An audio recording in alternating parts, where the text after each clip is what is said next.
Bule Italia yang bosan dengan Eropanya sendiri. Ellis Ricci berusia 27 tahun. Dia tinggal di Milan, kota mode yang semua orang bilang indah.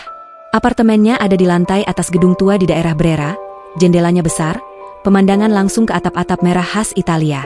Dari luar, hidupnya sempurna. Rambut pirang panjang lurus, mata biru terang, tinggi 175 cm, badan langsing karena tiap hari gym dan makan salad. Dia model untuk beberapa merek pakaian dalam dan parfum, follower Instagramnya sudah 2 juta lebih. Setiap minggu ada undangan pesta, foto diet, dinner di restoran bintang 5. Tapi tiap malam pulang ke apartemen, Ellis cuma duduk di sofa kulit putih, buka botol wine, dan merasa kosong. Dia sudah coba segalanya. Pacar model dari Paris, pacar pengusaha dari London, liburan ke Maldives, beli tas Hermes, operasi hidung kecil biar lebih tirus, suntik bibir, suntik botox, semua dilakukan. Tetap saja malam selalu sama. Perut penuh, dompet tebal, tapi dada seperti ada lubang besar yang gak bisa ditutup apapun. Kadang dia buka aplikasi meditasi, ikut kelas yoga vipassana di Swiss, baca buku self-help yang bestseller, tapi besoknya perasaan hampa itu balik lagi. Akhir Agustus tahun lalu, Ellis memutuskan kabur ke Bali. Bukan pertama kali, tapi kali ini dia bilang sama manajernya, "Aku butuh break beneran, minimal sebulan." Dia pesan villa mewah di Uluwatu, yang ada infinity pool menghadap laut. Hari pertama sampai, dia langsung foto bikini, upload story, dapat ribuan likes dalam sejam. Tapi malamnya dia tetap duduk sendirian di tepi kolam, pegang gelas koktail, tatap ombak, dan bertanya dalam hati, "Ini beneran hidup yang aku mau?" Hari ketiga di Bali, teman lokalnya yang bernama Gede ngajak ke acara di pinggir pantai Pandawa. Katanya ada ceramah lucu yang lagi viral di TikTok Indonesia. Ellis awalnya males. Dia nggak suka acara agama, apalagi yang pakai mic dan orang-orang duduk di karpet.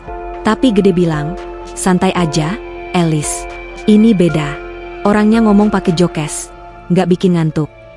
Ellis akhirnya setuju karena nggak ada agenda lain malam itu. Sekalian bisa bikin konten estetik malam hari di pantai. Acara diadakan di area terbuka dekat tebing kapur. Lampu-lampu neon warna-warni, karpet plastik digelar, ratusan orang duduk bersila. Ada panggung sederhana dari kayu, sound system biasa saja. Ellis pakai dress pendek warna putih dan sandal flat, rambut dikuncir tinggi. Dia duduk agak belakang bareng Gede dan 2 temannya.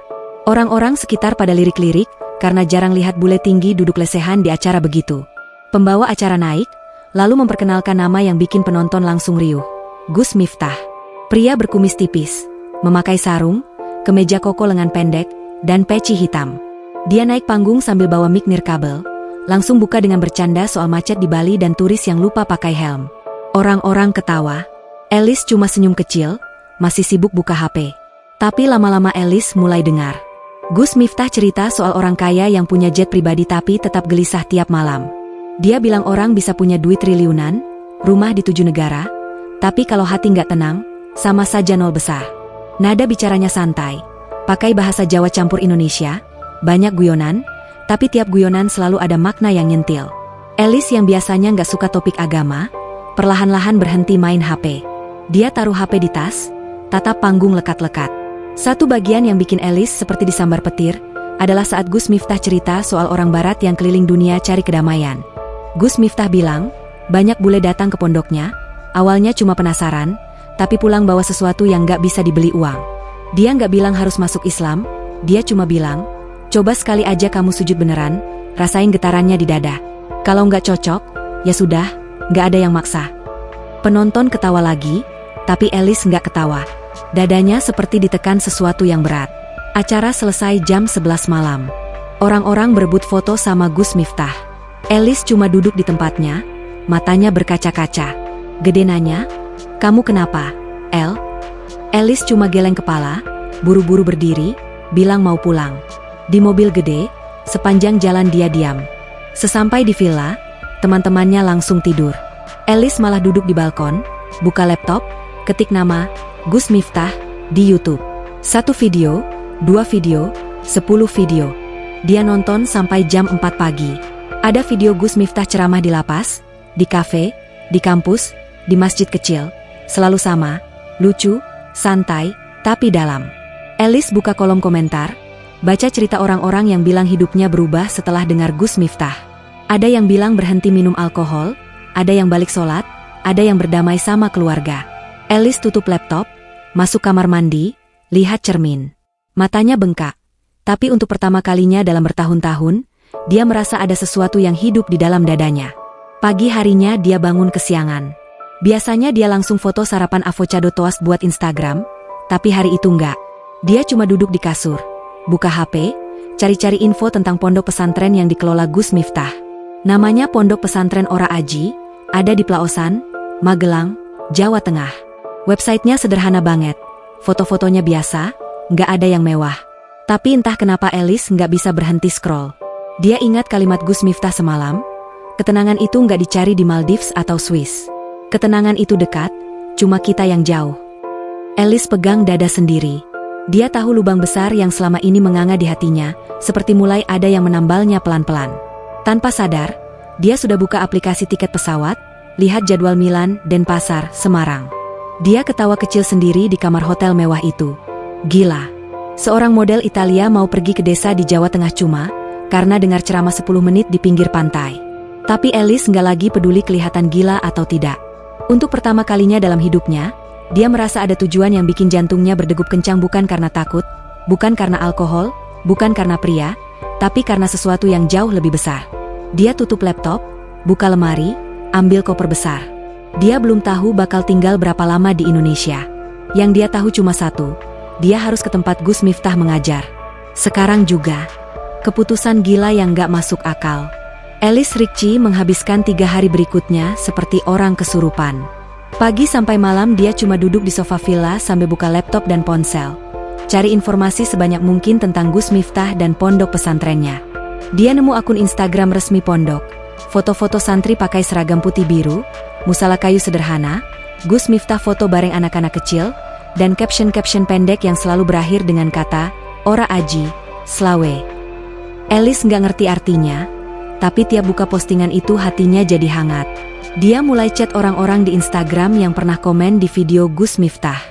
Ada yang santri, ada yang cuma penonton biasa. Alice tanya langsung apakah orang asing boleh datang belajar di sana. Hampir semua jawab boleh. Bahkan ada yang bilang Gus Miftah pernah nerima tamu dari Malaysia, Brunei, bahkan satu orang dari Belanda yang akhirnya tinggal berbulan-bulan. Alice makin yakin. Dia buka situs tiket pesawat, lihat harga Milan ke Semarang lewat Singapura atau Kuala Lumpur. Harganya mahal, tapi duit bukan masalah buat dia.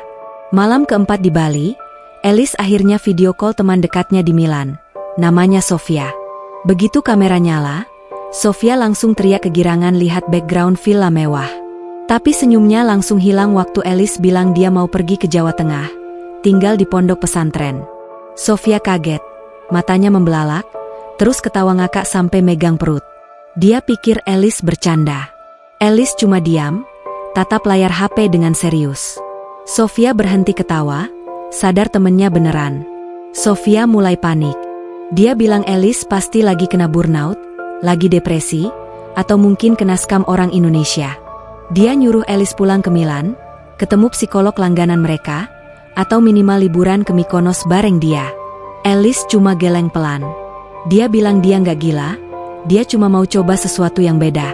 Sofia akhirnya marah, bilang Alice egois, tinggalin karir, tinggalin kontrak iklan parfum yang baru ditawarin 3 juta euro.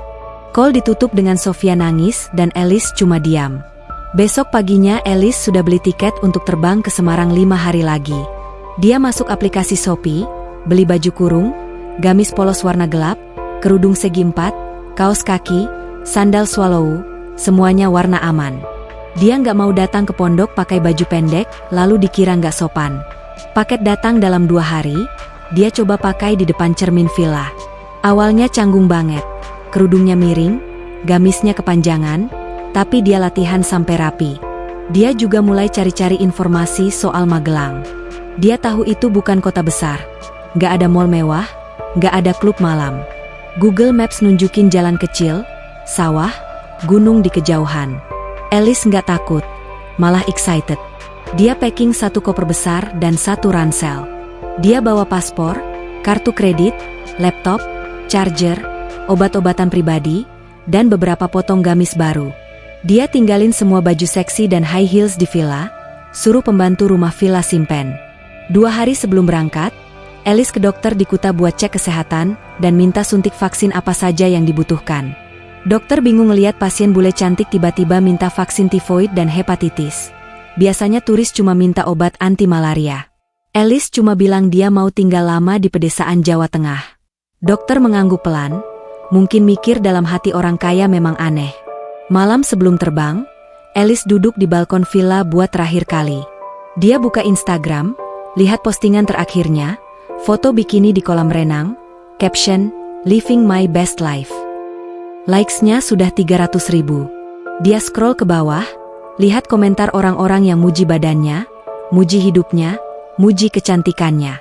Tiba-tiba semua pujian itu terasa kosong. Dia hapus caption itu, ganti jadi satu kalimat sederhana, mencari sesuatu yang baru. Lalu dia matiin komen, biar nggak ada yang nanya-nanya. Pagi-pagi sekali dia check out dari villa. Supir yang biasa antar dia kemana-mana kaget lihat Alice, pakai gamis hitam panjang dan kerudung krem. Dia cuma senyum kecil, naik mobil, langsung ke Bandara Ngurah Rai. Di pesawat ke Singapura, dia duduk di business class, tapi nggak pesan champagne seperti biasa. Dia cuma minum air putih dan baca-baca artikel tentang adab masuk pondok pesantren yang dia simpan di HP. Transit di Singapura sebentar, lalu lanjut ke Semarang. Sepanjang penerbangan, pikiran Alice penuh bayangan. Dia takut salah langkah, takut dikira aneh, takut nggak betah, takut keluarganya marah. Tapi tiap kali rasa takut muncul, dia ingat kalimat Gus Miftah di pantai. Kalau hati sudah bilang iya, jangan paksa otak bilang enggak. Alice pegang dadanya sendiri, rasain detak jantung yang cepat tapi nggak takut lagi, malah penuh harapan. Pesawat mendarat di Bandara Ahmad Yani jam 4 sore. Udara Semarang panas dan lembab. Alice turun dari pesawat, tarik koper besar, pakai kerudung yang sudah agak basah di leher karena keringat. Orang-orang di bandara pada lirik. Bule tinggi pakai gamis dan kerudung memang jarang banget kelihatan di sana. Dia naik taksi di luar terminal. Sopir taksi bapak-bapak umur 50-an kaget waktu Alice bilang tujuannya ke Plaosan, Magelang.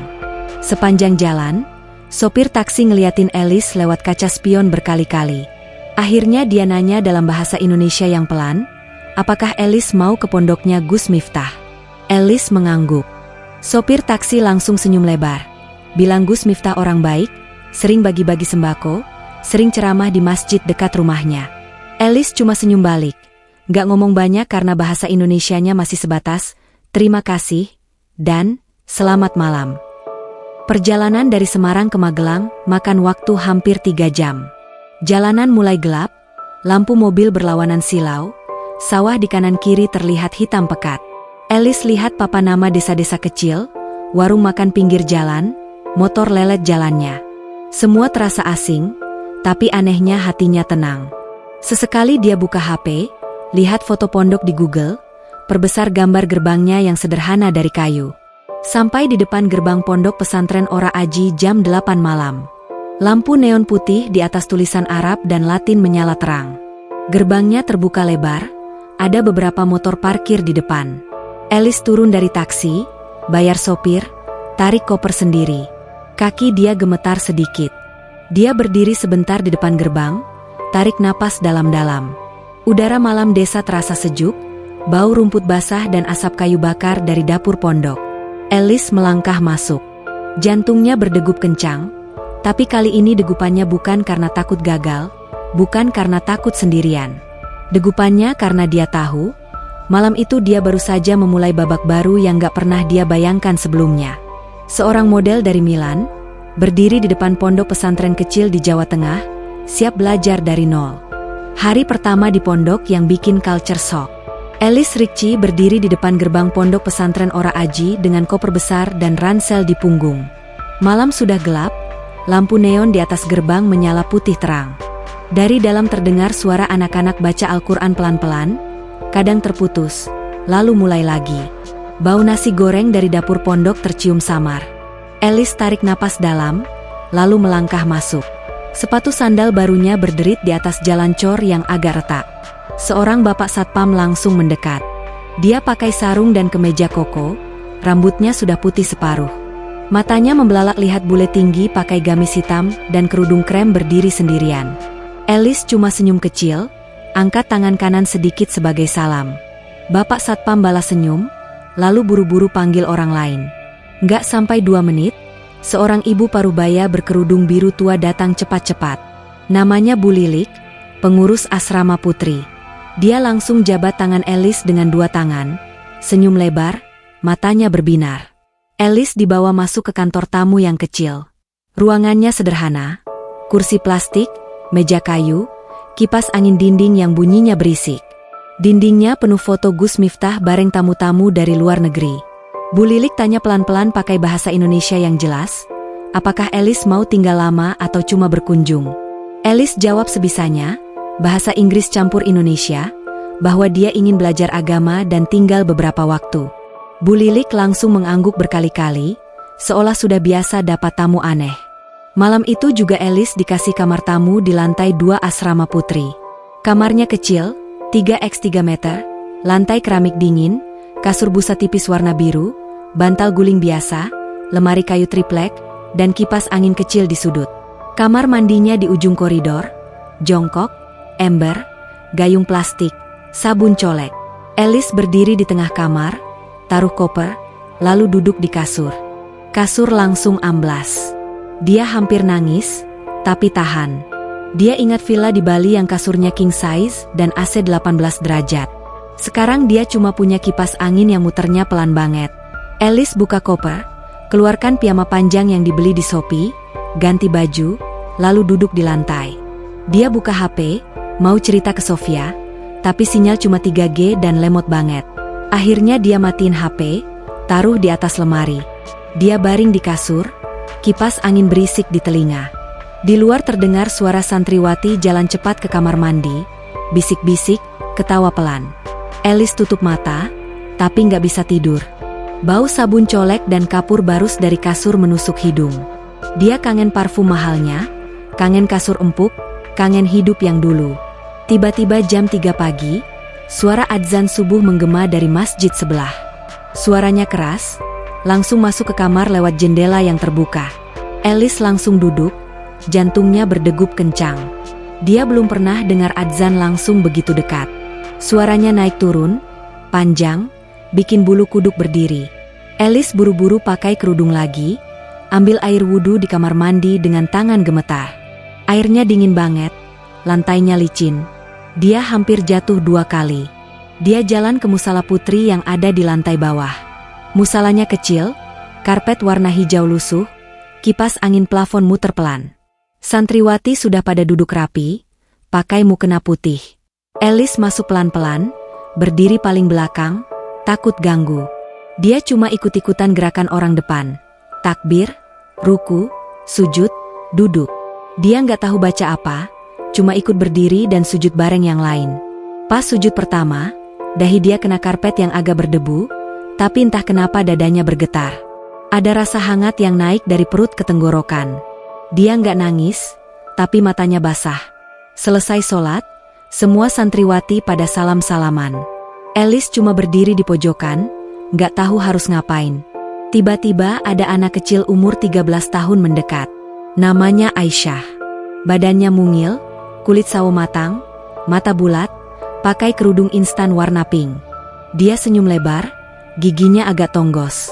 Aisyah duduk di sebelah Elis, tarik lengan gamisnya pelan, lalu bisik bahwa dia boleh duduk bareng kalau mau.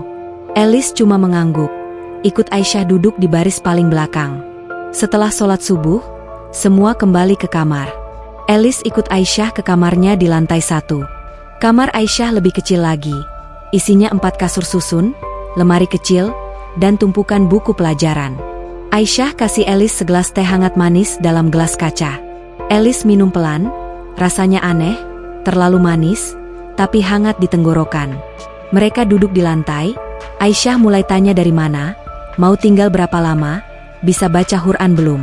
Elis jawab jujur, dia dari Italia, baru mau belajar, belum bisa apa-apa. Aisyah cuma mengangguk, matanya penuh semangat. Pagi harinya, jam 6, Elis dibawa Bu Lili ketemu Gus Miftah di ruang tamu utama. Gus Miftah pakai sarung dan kemeja koko putih, duduk di kursi kayu biasa. Dia senyum lebar lihat Elis, langsung berdiri, jabat tangan. Elis grogi banget, tangannya dingin. Gus Miftah cuma bilang santai saja, di sini semua saudara. Elis ceritakan singkat kenapa dia datang, bahwa dia dengar ceramah di Bali dan langsung ingin belajar lebih dalam. Gus Miftah mengangguk pelan, matanya penuh pengertian. Elis resmi diizinkan tinggal dan ikut kelas santri putri. Dia dikasih jadwal padat, subuh ngaji, pagi kelas tahsin, siang fikih, sore akhlak, malam bada maghrib ngaji lagi. Elis cuma mengangguk, walaupun dalam hati panik. Dia nggak tahu apa itu tahsin, fikih, atau bada maghrib. Tapi dia nggak mau mundur. Hari pertama kelas dimulai jam 7 pagi. Elis masuk kelas tahsin untuk pemula. Kelasnya di ruangan berukuran 4x6 meter, lantai keramik, papan tulis hijau, kursi plastik kecil. Santriwati ada 20 orang, umur 12 sampai 18 tahun. Elis duduk paling belakang, badannya jauh lebih tinggi dari yang lain. Guru ngaji, seorang ibu bernama Ning Umi, langsung perkenalkan Elis sebagai tamu dari Italia. Semua santriwati pada balik badan, melotot, bisik-bisik. Elis cuma senyum kaku. Ning Umi mulai mengajarkan huruf hijaiyah dari alif. Elis ikut mengeja, lidahnya kaku banget. Huruf H dan Gain bikin dia tersedak. Santriwati pada ketawa kecil, tapi nggak jahat. Aisyah duduk di sebelahnya, bantu bisik pelan cara mengucapkan. Elis latihan berulang-ulang sampai tenggorokan kering. Jam 10 kelas selesai, Elis keluar ruangan dengan kepala pusing, tapi ada rasa senang yang aneh. Siang hari dia makan di ruang makan umum. Menunya nasi, tempe goreng, sayur bayam, sambal. Semua makan lesehan di atas tikar plastik. Elis dikasih piring seng dan sendok. Dia lihat orang-orang makan pakai tangan kanan, dia ikutan. Awalnya jijik, tapi lapar menang. Tempe gorengnya ternyata enak banget. Sambalnya pedas, dia makan 2 piring. Selesai makan, semua cuci piring sendiri di tempat cuci piring luar. Elis ikut antre, sabun colek lagi, air dingin, tangan jadi kasar. Sore hari dia ikut kelas fikih. Materinya tentang wudhu yang benar. Elis baru sadar selama ini wudhunya salah total.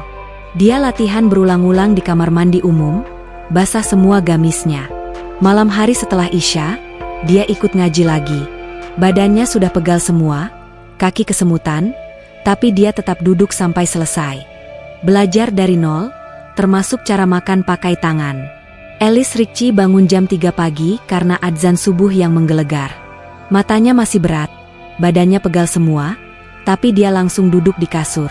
Kipas angin kecil di sudut kamar berhenti muter karena listrik mati sebentar, lalu nyala lagi. Dia ambil air wudhu dengan cepat, gamisnya sudah basah di bagian lengan. Hari ini adalah hari ketiga di pondok, dan dia sudah mulai terbiasa dengan lantai dingin, air ember, dan suara ayam yang berkokok sebelum adzan selesai. Sholat subuh berjamaah tetap di baris paling belakang. Elis sekarang sudah hafal gerakan dasar, takbir, ruku, sujud, duduk, salam. Dia masih belum bisa baca apa-apa selain Al-Fatihah yang baru setengah hafal.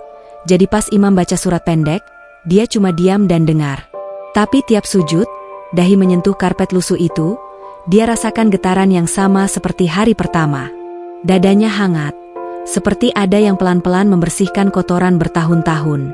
Setelah sholat, Aisyah selalu nungguin di depan pintu musala. Anak kecil itu sekarang jadi bayangan Elis kemana-mana. Mereka jalan bareng ke ruang makan, ambil nasi kuning atau bubur kacang hijau yang masih panas. Elis sudah mulai biasa makan pakai tangan kanan. Awalnya dia jijik, takut kuku kotor, takut lengket. Sekarang dia sudah bisa nyuap rapi, bahkan suka ngeresepin sambal terasi pakai jari telunjuk. Aisyah cuma senyum lihat Elis makan lahap. Kelas tahsin pagi jadi hal yang paling ditakuti sekaligus paling ditunggu. Ning Umi, guru ngajinya, sabar banget. Dia ajarin Elis huruf per huruf, mahraj per mahraj. Elis lidahnya kaku. Gain, selalu jadi G. H, selalu jadi K. Santriwati lain udah pada bisa, jadi mereka latihan sendiri, tinggal Elis yang masih duduk depan Ning Umi.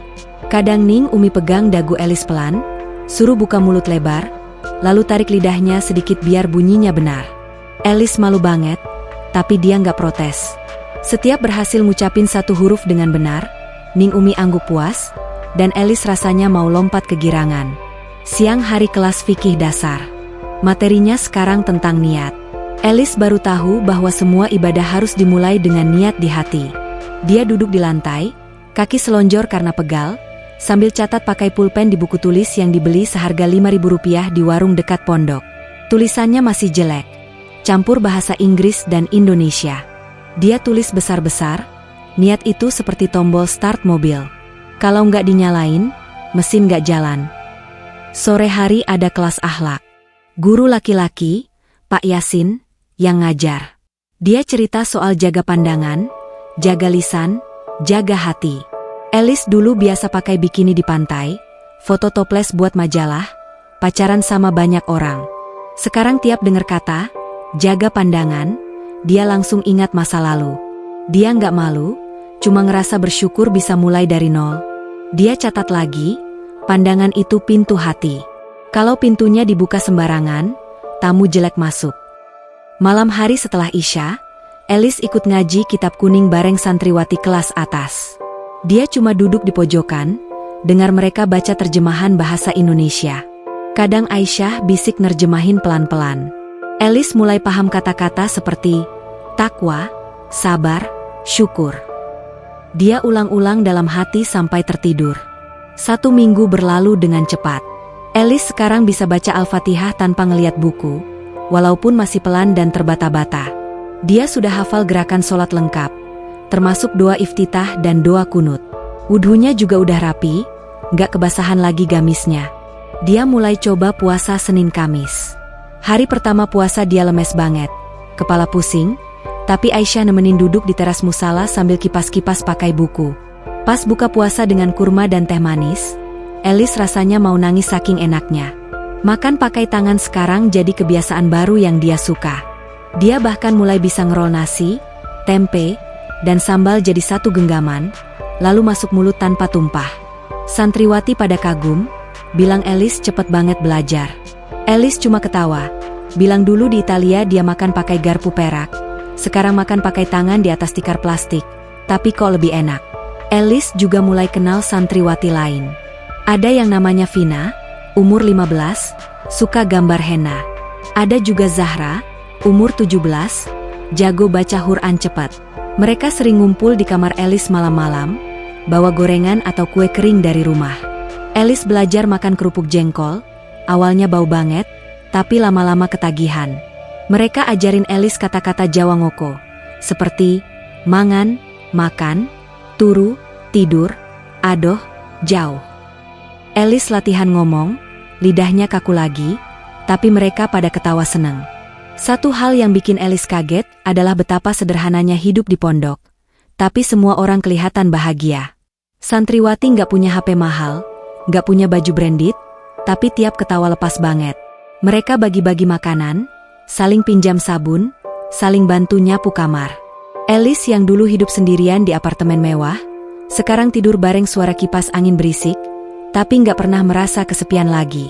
Satu malam, setelah ngaji bada Isya, Alice duduk sendirian di tangga musala. Dia lihat langit Magelang yang penuh bintang, nggak ada polusi lampu kota. Udara dingin, bau rumput basah.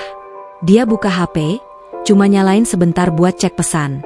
Ada ratusan pesan dari Sofia dan teman-teman di Milan, kebanyakan nanya dia gila atau enggak. Ada yang bilang kasihan, ada yang bilang dikirim duit buat tiket pulang. Alice baca sekilas, lalu matiin lagi HP-nya. Dia nggak mau balas sekarang. Dia tarik napas dalam-dalam, lalu buka buku catatan kecilnya. Dia tulis dengan tulisan tangan yang makin rapi. Hari ke-10 di pondok. Aku sudah bisa baca Al-Fatihah full tanpa ngeliat buku. Aku sudah bisa sholat tanpa takut salah gerakan. Aku sudah bisa makan pakai tangan tanpa jijik. Aku sudah punya temen namanya Aisyah yang tiap hari nemenin aku. Aku nggak lagi takut listrik mati atau air habis. Aku nggak lagi kangen pizza atau wine. Aku cuma takut satu hal, kalau suatu hari aku harus balik ke hidup yang dulu lagi. Alice tutup buku, taruh di dada, lalu angkat kepala lihat bintang. Dia tersenyum sendiri. 2 minggu lalu dia masih model yang hidupnya penuh lampu sorot dan kamera. Sekarang dia cuma bule tinggi yang duduk di tangga musala desa, pakai gamis lusuh, kaki penuh debu, tapi hatinya penuh cahaya yang gak pernah dia temukan di Milan, Paris, atau Bali. Dia berdiri pelan, masuk ke musala, ambil sajadah kecil, lalu sholat sunnah 2 rakaat sendirian. Pas sujud, dia gak minta apa-apa lagi. Dia cuma bilang dalam hati berkali-kali, terima kasih. Terima kasih karena sudah dibawa ke sini. Terima kasih karena akhirnya dia mulai menemukan rumah yang beneran. Ujian pertama, keluarga di Italia marah besar. Ellis Ricci sudah tinggal di pondok hampir 1 bulan penuh. Pagi-pagi dia bangun sendiri sebelum adzan, wudu, sholat subuh di baris kedua karena sudah hafal gerakan. Setelah itu dia bantu Aisyah dan santriwati lain nyapu halaman musala. Badannya sudah kurus sedikit karena puasa Senin Kamis rutin dan makan nasi sayur yang porsinya pas-pasan. Kulitnya yang dulu putih pucat sekarang agak sawo karena sering kena matahari waktu jemur kasur atau bantu tanam sayur di kebun belakang pondok. Tapi matanya lebih bercahaya, senyumnya lebih lebar, dan orang-orang di pondok bilang wajah Ellis sekarang kelihatan bercahaya. Satu sore, setelah kelas fikih selesai, Ellis duduk di teras kamar sambil nulis catatan kecil. HP-nya yang selama ini cuma dipakai buat buka mushaf digital tiba-tiba bergetar keras. Layar penuh missed call dan pesan WhatsApp.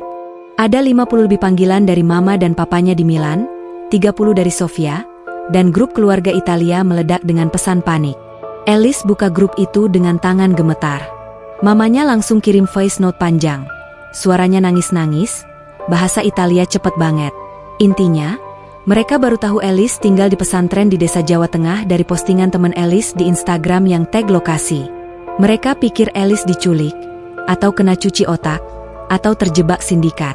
Papanya langsung telepon kedutaan Italia di Jakarta, minta bantuan polisi internasional. Sofia kirim foto screenshot artikel berita Italia yang judulnya, model terkenal Ellis Ricci hilang di Indonesia, diduga masuk sekte. Ellis duduk lemas di tangga kayu. Kakinya dingin, jantungnya berdegup kencang. Dia buka video call dari mamanya. Begitu nyambung, mamanya langsung teriak. Mukanya penuh air mata, rambut acak-acakan. Papanya di belakang juga teriak. Bilang Ellis harus pulang sekarang juga. Tiket sudah dibeli, mobil kedutaan sudah siap jemput di Bandara Semarang. Mereka bilang Ellis sudah gila, buang karir, buang masa depan, buang keluarga. Ellis cuma diam. Dia pegang HP dengan 2 tangan, matanya mulai basah. Dia coba jelasin pelan-pelan pakai bahasa Italia bahwa dia baik-baik saja. Dia sendiri yang mau tinggal di sini, dia nggak diculik, dia lagi belajar agama yang bikin hatinya tenang. Tapi mamanya nggak mau dengar. Dia bilang Islam itu agama teroris, pondok itu tempat cuci otak. Gus Miftah pasti penipu. Papanya bahkan bilang kalau Ellis nggak pulang dalam seminggu, dia akan hentikan semua kartu kredit dan tutup rekening Ellis. Video call ditutup dengan mamanya nangis keras dan papanya marah besar. Ellis matiin HP, taruh di laci, lalu duduk di lantai kamar sendirian. Air matanya jatuh tanpa suara. Dia nggak nangis keras, cuma diam, bahunya naik turun. Aisyah masuk kamar, lihat Ellis duduk memeluk lutut, langsung peluk dari belakang. Aisyah nggak ngomong apa-apa, cuma peluk erat sampai Ellis tenang. Malam itu Ellis nggak ikut ngaji bada Isya. Dia cuma duduk di musala kosong, pegang sajadah, tatap lampu temaram. Pikirannya kacau. Dia ingat apartemen mewahnya, lemari penuh tas branded, kontrak iklan yang nilainya ratusan ribu euro, teman-teman yang selalu ajak pesta. Semua itu dulu bikin dia merasa hidup. Tapi sekarang, kalau disuruh balik, dia takut lubang besar di dadanya bakal balik lagi. Besok paginya Ellis dipanggil Gus Miftah ke ruang tamu. Gus Miftah sudah tahu masalahnya dari Bu Lilik. Dia duduk di kursi kayu biasa, suruh Ellis duduk di depannya. Ellis cerita panjang lebar, suaranya pelan, matanya merah. Gus Miftah cuma dengar sampai selesai, nggak memotong. Habis itu dia tarik napas dalam, lalu bilang pelan tapi tegas, pilihan ada di tangan Ellis sendiri. Kalau dia yakin jalan ini bikin hatinya hidup, pertahankan.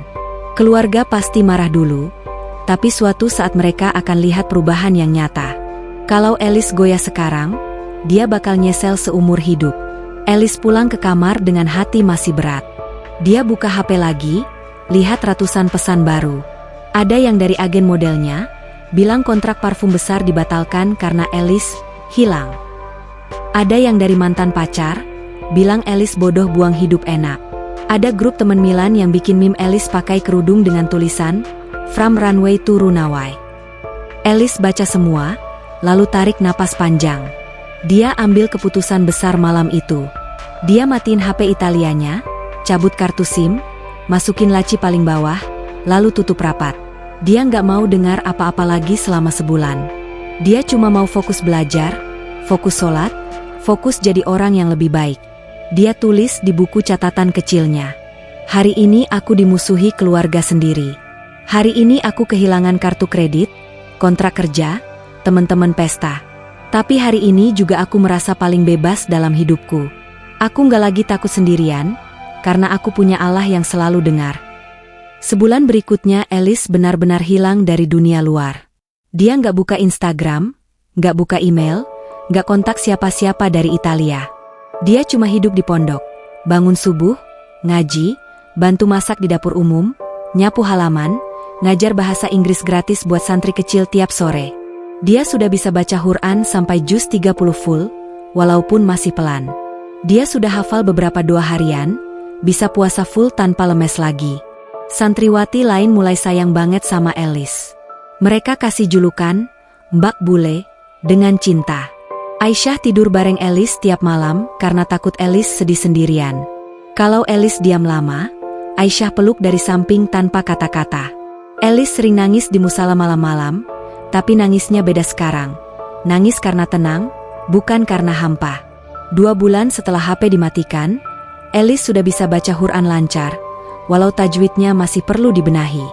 Dia bisa sholat tahajud sendiri, sujud lama, nangis di sajadah sampai basah. Dia mulai pakai gamis warna-warna cerah, kerudungnya rapi, senyumnya lebar tiap ketemu orang. Orang-orang di pondok bilang Alice sekarang kelihatan lebih cantik dari waktu pertama datang. Bukan karena make up, tapi karena wajahnya penuh cahaya. Satu malam, setelah sholat Isya, Gus Miftah panggil Alice lagi. Dia kasih HP baru yang sederhana, cuma bisa telepon dan SMS. Gus Miftah bilang, sekarang waktunya buka komunikasi lagi, tapi dengan hati yang baru. Alice pegang HP itu dengan tangan gemetar. Dia tahu ujian berikutnya bakal lebih berat, tapi dia sudah nggak takut lagi. Dia sudah punya tempat bertahan yang paling kuat. Keyakinan yang mulai tumbuh di dadanya, pelan tapi pasti. Hati yang mulai berubah total. Alice Ricci sudah 3 bulan penuh tinggal di pondok pesantren Ora Aji. Badannya sekarang lebih ramping, tapi kuat. Pundaknya nggak lagi bungkuk seperti dulu waktu masih sering pakai high heels.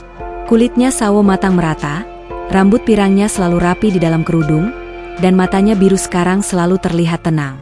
Orang-orang di pondok sudah nggak memanggil Bul lagi. Semua panggil Mbak Alice atau Uhti Alice. Bahkan anak-anak kecil di sekitar pondok suka lari-lari minta diajarin kata Inggris sederhana seperti apple dan thank you. Pagi hari tetap sama, adzan subuh, sholat berjamaah, lalu ngaji tahsin. Sekarang Alice duduk di baris depan kelas menengah. Dia sudah bisa baca Al-Quran lancar sampai juz 28, tajwidnya mulai benar, panjang pendeknya sudah pas. Ning Umi sering puji di depan kelas. Bilang Alice lebih cepat dari santri lokal yang mulai dari kecil. Alice cuma senyum malu, tapi dalam hati bangga banget. Setelah ngaji, Alice punya rutinitas baru, ngajar bahasa Inggris gratis buat santri kecil dan anak-anak tetangga pondok. Kelasnya di teras musala, cuma pakai papan tulis kecil dan spidol bekas. Anak-anak duduk di tikar, Alice berdiri di depan pakai gamis warna pastel. Dia ajarin kata-kata sehari-hari, hello, how are you? My name is, Alhamdulillah. Anak-anak pada semangat, sering bawa Alice pisang goreng atau kacang rebus sebagai ucapan terima kasih. Alice makan semua, nggak pernah nolak. Siang hari dia bantu di dapur umum kalau lagi banyak acara. Pernah ada pengajian akbar, Alice ikut ngupas bawang merah sampai matanya perih dan nangis. Tapi dia ketawa sendiri. Bilang dulu di Milan dia nangis cuma kalau putus sama pacar. Sekarang nangis karena bawang merah. Semua ibu-ibu di dapur pada ketawa ngakak. Malam hari jadi waktu favorit Alice. Setelah Isya dan ngaji kitab, dia selalu sholat tahajud sendirian di kamar. Dia tarik sajadah kecil ke sudut, matiin lampu, cuma nyalain lampu tidur kuning temaram. Dia sholat 2 rakaat, lalu sujud lama. Kadang setengah jam, kadang 1 jam. Dia nggak buru-buru bangun. Di sujud itu dia cerita semua. Rasa takut, rasa syukur, masa lalu yang kelam, harapan baru. Air matanya sering menetes ke sajadah sampai basah besar. Tapi setiap bangun dari sujud, dadanya ringan banget. Seperti beban bertahun-tahun dilepas pelan-pelan. Satu malam yang gak akan dia lupa seumur hidup terjadi di bulan keempat. Alice tidur lebih awal karena capek habis bantu bersihin masjid. Di tengah malam dia mimpi. Dia berdiri di tempat yang sangat terang, cahaya putih menyilaukan tapi gak panas. Di depannya ada sosok tinggi yang wajahnya gak kelihatan, cuma cahaya. Sosok itu taruh tangan di pundak Alice. Lalu Alice merasa dadanya penuh sekali. Seperti ada air hangat yang mengalir ke seluruh tubuh. Dia tahu itu Nabi Muhammad Shallallahu Alaihi Wasallam, walaupun gak lihat wajah. Dia cuma bisa nangis di dalam mimpi. Alice bangun dengan tubuh basah keringat dan mata penuh air mata. Jam di HP menunjukkan pukul 3.15. Adzan subuh belum berkumandang. Dia langsung duduk, tarik sajadah, sholat tahajud lagi. Kali ini nangisnya gak bisa berhenti.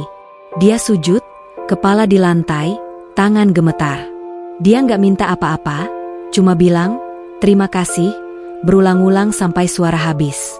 Pagi itu, pas sholat subuh berjamaah, Aisyah lihat wajah Alice penuh cahaya, seperti orang yang baru dapat kabar terbaik di dunia. Beberapa hari setelah mimpi itu, Alice datang ke Gus Miftah. Dia bilang dia sudah mantap ingin syahadat resmi, ingin jadi muslimah beneran, bukan cuma belajar. Gus Miftah cuma angguk pelan, lalu bilang acara akan diadakan Jumat malam setelah Isya, biar semua santri dan warga sekitar bisa hadir. Alice cuma mengangguk. Tangannya dingin karena nervous tapi senang. Jumat malam tiba. Musala besar pondok penuh sesak. Santri putra dan putri duduk terpisah, warga desa datang bawa tikar sendiri. Lampu-lampu neon dinyalain semua, kipas angin muter kencang. Alice pakai gamis putih polos dan kerudung putih panjang yang baru dijahit khusus sama penjahit langganan pondok. Rambut pirangnya tersembunyi rapi, wajahnya tanpa make up sama sekali, tapi semua orang bilang dia cantik banget malam itu. Gus Miftah naik atas panggung kecil, mic di tangan. Dia cerita singkat perjalanan Alice dari Bali sampai ke Pelausan. Semua orang diam dengar. Lalu Gus Miftah panggil Alice naik. Alice jalan pelan, kakinya gemetar, tapi matanya lurus ke depan. Dia duduk di kursi kayu di sebelah Gus Miftah. Semua mata tertuju padanya, tapi nggak ada yang ngejek atau bisik-bisik jahat. Semua senyum, beberapa ibu-ibu sudah mulai berkaca-kaca.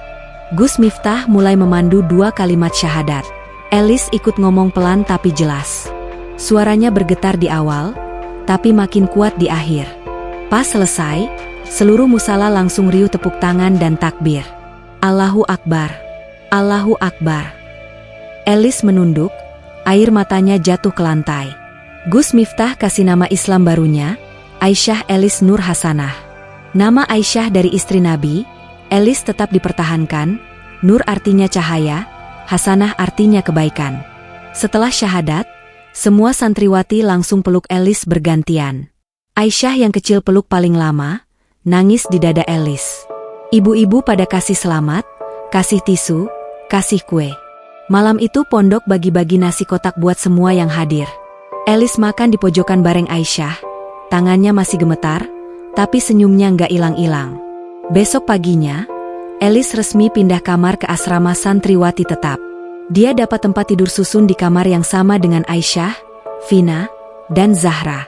Dia sudah nggak tamu lagi, tapi keluarga. Dia dapat seragam santri putih biru, dapat buku-buku baru, dapat kartu santri resmi. Dia taruh semua barang Italia lamanya di dalam koper besar, simpan di gudang pondok. Koper itu nggak dibuka lagi. 2 minggu setelah syahadat, Alice mulai pakai cadar kadang-kadang kalau keluar pondok. Bukan dipaksa, tapi dia sendiri yang mau. Katanya dia suka rasa tenang waktu wajah tertutup. Dunia jadi lebih sunyi. Dia juga mulai hafal juz amma full, bisa jadi imam sholat sunnah buat santriwati kecil. Dia masih ngajar bahasa Inggris, tapi sekarang tiap selesai kelas dia selalu tambahin 1 kalimat, Islam is beautiful. Treat it with your heart. Satu malam, Alice duduk di tangga musala sendirian. Dia buka buku catatan lamanya, baca tulisan-tulisan bulan pertama, takut, kangen, jijik makan pakai tangan, nangis karena kasur keras. Dia ketawa kecil baca itu semua. Lalu dia ambil pulpen, tulis halaman baru. Aku sudah jadi Aisyah Alice Nur Hasanah. Aku sudah nggak takut apa-apa lagi. Aku sudah punya rumah, punya keluarga besar, punya tujuan hidup. Dulu aku cari kedamaian di klub malam, diet, di wine mahal. Sekarang aku temukan di sujud panjang, di pelukan Aisyah kecil, di senyum ibu-ibu dapur. Allah memang maha pembalik hati. Dia balik hatiku 180 derajat, dan aku nggak mau balik lagi ke yang lama. Alice tutup buku, taruh di dada, lalu angkat kepala lihat langit Magelang yang penuh bintang. Dia tarik napas dalam-dalam, bau rumput dan asap kayu bakar masuk ke hidung. Dia tersenyum lebar. Hatinya sekarang penuh, nggak ada lagi lubang besar. Hanya ada cahaya, dan cahaya itu nggak akan padam lagi. Pulang ke Italia, tapi bawa cahaya baru.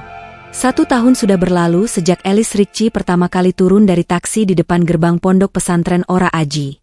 Kini namanya tercatat resmi sebagai Aisyah Alice Nur Hasanah, santri tetap yang sudah hatam Quran 30 juz, dan jadi asisten pengajar bahasa Inggris. Wajahnya masih cantik seperti model Milan dulu, tapi sekarang lebih tenang. Pipinya nggak lagi tirus karena botox, matanya nggak lagi merah karena alkohol, dan senyumnya lebar tanpa paksa. Orang-orang di pelausan sudah anggap dia anak sendiri. Pedagang pasar kalau lihat dia langsung kasih bonus sayur. Anak-anak kecil lari minta diajarin, good morning. Akhirnya tiba saat yang ditunggu sekaligus ditakuti, pulang ke Italia. Gus Miftah bilang waktunya sudah tepat. Keluarga di Milan harus lihat sendiri perubahan Alice. Dan Alice harus menunjukkan bahwa Islam yang dia peluk bukan agama aneh, tapi agama yang bikin orang jadi lebih baik. Tiket sudah dibeli lewat uang tabungan Alice sendiri dari ngajar, dan bikin konten dakwah kecil-kecilan di YouTube.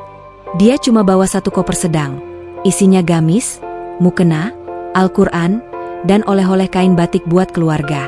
Hari keberangkatan, seluruh pondok nganterin ke Bandara Semarang. Aisyah nangis peluk Alice sampai bajunya basah.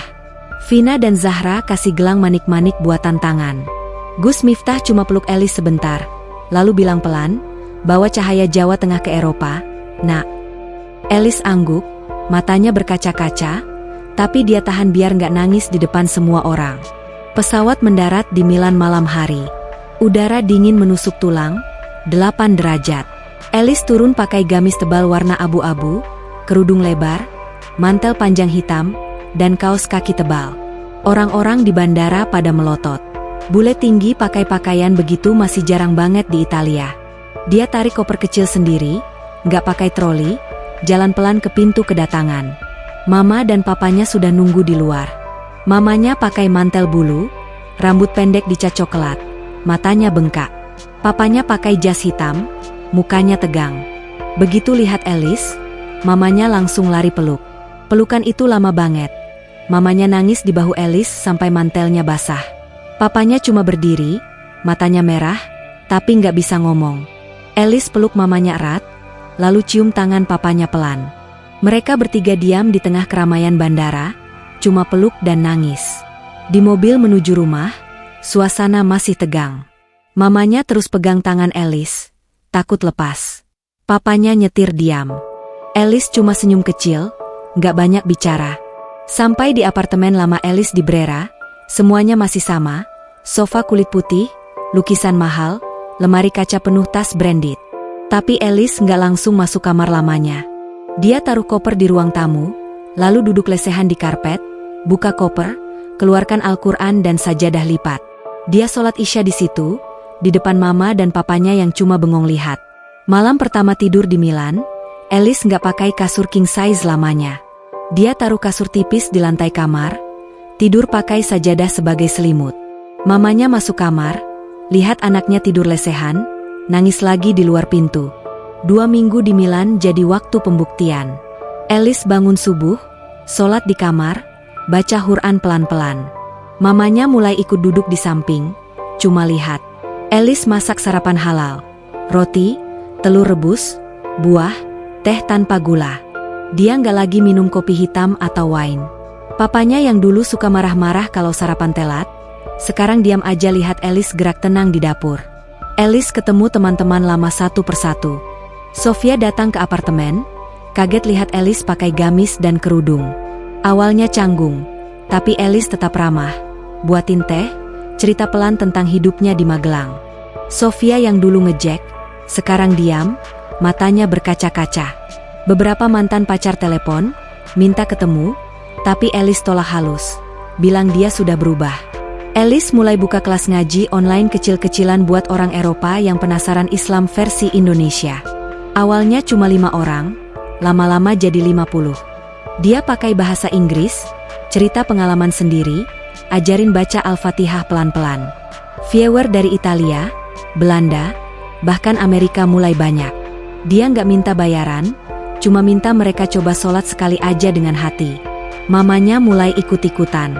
Suatu malam Alice lihat mamanya duduk di karpet, pegang Al-Quran terjemahan Italia yang Alice bawa dari Indonesia.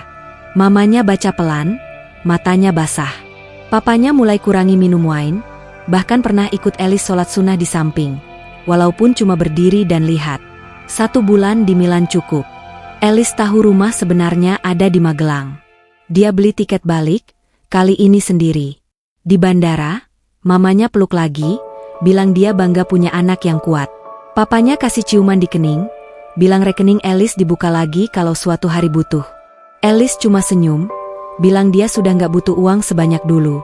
Pesawat mendarat di Semarang sore hari. Gus Miftah, Aisyah, dan puluhan santriwati sudah nunggu di bandara. Aisyah lari peluk Alice sampai hampir jatuh. Semua orang peluk bergantian. Alice nangis, tapi nangis senang. 2 bulan kemudian, Alice resmi nikah sama ustadz muda pengurus pondok bernama Hasan, anak didik Gus Miftah. Akad di musala kecil, tamu cuma warga pondok dan tetangga desa. Alice pakai gamis putih sederhana, nggak ada make up tebal, nggak ada dekorasi mahal. Cuma bunga melati dan kain putih. Tapi semua orang bilang itu pernikahan tercantik yang pernah mereka lihat. Sekarang Alice tinggal di rumah kecil sederhana di belakang pondok. Rumahnya cuma 2 kamar, lantai keramik, atap genteng. Dia tetap ngajar bahasa Inggris, tetap bikin konten dakwah di YouTube berbahasa Inggris, channelnya sudah 100.000 subscriber. Dia sering cerita, dulu dia model di Milan, sekarang ibu rumah tangga di desa Jawa Tengah, tapi nggak pernah menyesal. Satu malam, Alice duduk di teras rumah barunya bareng suami dan Aisyah yang sekarang kuliah di Yogyakarta tapi pulang tiap weekend. Langit Magelang penuh bintang, adzan Isya baru selesai. Alice pegang gelas teh hangat, lihat sawah di depan rumah yang hijau. Dia buka buku catatan lamanya, baca tulisan pertama setahun lalu, "Aku lagi ngapain sih?" Lalu dia senyum, ambil pulpen, tulis kalimat terakhir di halaman paling belakang. "Dulu aku pikir kebahagiaan itu lampu sorot runway, flash kamera, dan gelas wine. Ternyata kebahagiaan itu suara adzan di desa kecil, sajadah tipis di musala kayu, pelukan Aisyah, dan sujud panjang yang bikin hati pulang ke rumah. Aku nggak pernah nyangka, ketenangan yang aku cari di seluruh dunia, ada di Plaosan, Magelang, Jawa Tengah, Indonesia." Alice tutup buku, taruh di meja kayu kecil, lalu berdiri, masuk rumah, ambil sajadah. Dia sholat sunnah 2 rakaat, sujud lama seperti biasa. Di sujud itu dia cuma bilang 1 kalimat berulang-ulang. "Alhamdulillah. Aku sudah sampai di rumah." Cerita Alice tamat dengan bahagia di desa kecil yang memberinya cahaya baru. Hati Merah 2.